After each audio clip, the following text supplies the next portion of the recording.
Today we're looking at Canadian football and the differences between, the Canadian game and the American game. And one of the things I think is the Canadian game is a lot more fun when you understand it.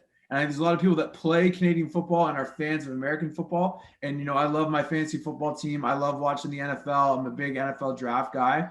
But, doing this channel and spending, even more time watching film, the Canadian game has some unique, really interesting elements that I think, the American game lacks, frankly. And I think that, becoming a fan of the Canadian game, I think the more you understand, the more you'll love it. Larger field, right? Both wider, longer, and larger end zones. Pre-snap motion, which is a huge element different between the Canadian game and the American game. 12 players per side obviously makes a difference. I think a lot of people think of the next two things as the two biggest things. I'd be interested to hear your take, Braden, on what do you think the biggest difference is? I kind of had these in descending order for me, but 12 players per side, and then obviously 3 downs. That's the big thing everyone thinks about. I actually think these other things above it have a greater impact on the game, on how the game is played in Canada than the actual 3 downs. And the defensive players a yard off the ball. Those are obviously, there's more differences within these. There's lots of little rule changes, and we can get to, we'll get to some of the field dimensions in a sec, just because they're critical to understand formations and then getting into, how offenses call plays and how defenses try and defend the field. But, Braden, I'd be interested to hear, we didn't talk about this actually before, what do you think is the biggest of these 5 things, or is there another thing that, really makes a difference between the Canadian game and the American game? Yeah, I think, obviously the larger field is would probably be my top one. Even the differences in the width of the hash marks are such a, if you're on the left hash or in the middle of the field, that's a lot of room to operate. And I think that's probably the biggest thing for me. The pre-snap motion. If you're ever at a CFL camp or if you're a high school player and that first time that guy's running full speed at you with a waggle, I don't know that, there's anything else in football that can prepare you for that.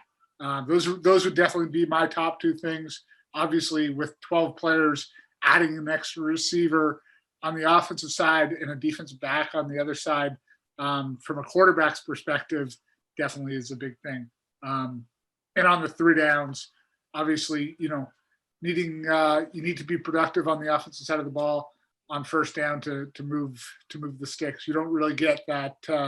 You don't get an extra chance to do something over up here. Absolutely. So I just want to throw this up here. These were 2 great diagrams from knowhow.com that I found, just highlighting the difference in the size of the field. In American field, you're looking at 100 yards versus Canadian field, 110 yards. This is a big one. I think people always think about the length, Braden, which I don't think is really, the key fundamental difference. I think the biggest difference is the width, right? That extra 5 yards, like, sure, I guess it comes up from time to time, but you're looking at that 65-yard width, and like you said, the spacing in the hashes, makes a huge difference. And the 20-yard end zone is just a much bigger end zone to defend as well. So I think a lot of people think, 3 downs, it's so hard on offense. Well, when you take this bigger field, right, you have a defined strong and weak side in the Canadian game versus the NFL hashes are like 3 footballs apart, right? It's tiny.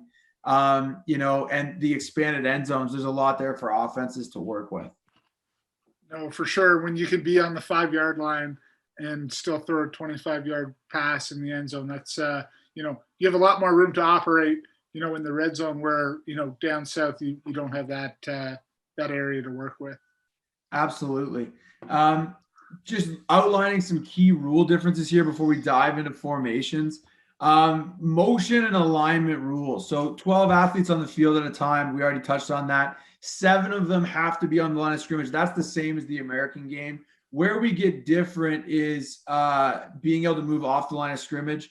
Okay, so you're going to have the athletes off the line of scrimmage are eligible, and the athletes on the end of the line of scrimmage are eligible. So we'll get to a picture in a sec, but you're looking at the end man on the line of scrimmage being eligible players, the 5 typically offensive linemen being ineligible in the core of the formation, and the 5 athletes that are off the athletes that are off the line of scrimmage, the 7 athletes off the line of scrimmage, they are all eligible and all have unlimited motion.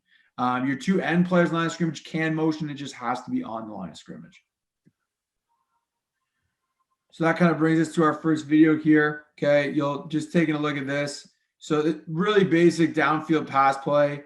All right, but just you see the difference in the space, and like Coach Ray brought up that the width of the hash marks.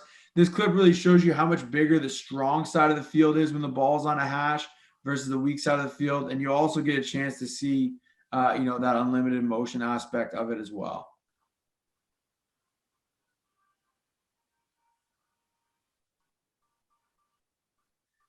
So, definitely some big fundamental differences, and we're going to now get less into the, what are the differences between the Canadian and American game, and now more into how is the Canadian game structured, and going through basic formations and defensive alignments.